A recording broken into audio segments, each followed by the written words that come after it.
Hello, budget peeps!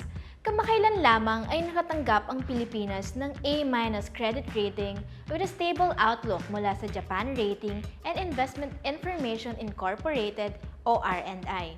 Higit itong mataas mula sa ibinigay ng RNI na BBB Plus sa bansa noong nakaraang taon. Pero ano nga bang kahulugan ng mga letrang ito sa pamumuhay ni Juan? Tara't alamin natin yan dito sa Budget 101. Credit rating ay ang sukatan ng kakayahan ng isang bansa na bayaran ang mga pagkakautang nito. Kapag mataas ang credit rating ng isang bansa, malakas ang kumpiyansa ng mundo sa ekonomiya nito at maaari itong makahiram ng pondo sa mababang interes.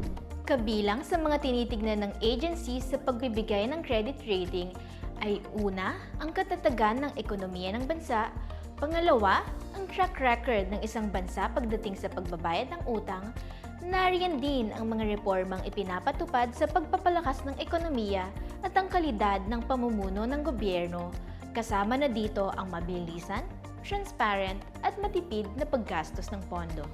Sa kasalukuyan, bukod sa A- credit mula sa Japan RNI, ang bansa ay may BBB mula sa Fitch Ratings, Baa2 mula Moody's, at BBB Plus naman mula sa Standard & Poor's.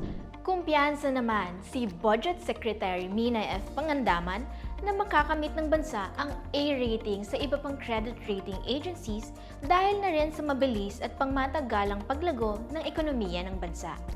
Aniya, patuloy ang administrasyon ni Pangulong Bongbong Marcos sa paggawa ng mga hakbang upang siguruhin na matatag ang ekonomiya ng bansa, lumalago ang mga investment, at patuloy ang pagdami ng mga trabaho at oportunidad lalo na sa mga malalayong probinsya at munisipalidad. Yan ha! Sana ay mas maintindihan na ninyo kung ano nga bang ibig sabihin ng mga letrang ito sa ating mga Pilipino at para sa ating bansa. Magkita-kita po tayo ulit sa susunod na linggo rito sa Budget 101.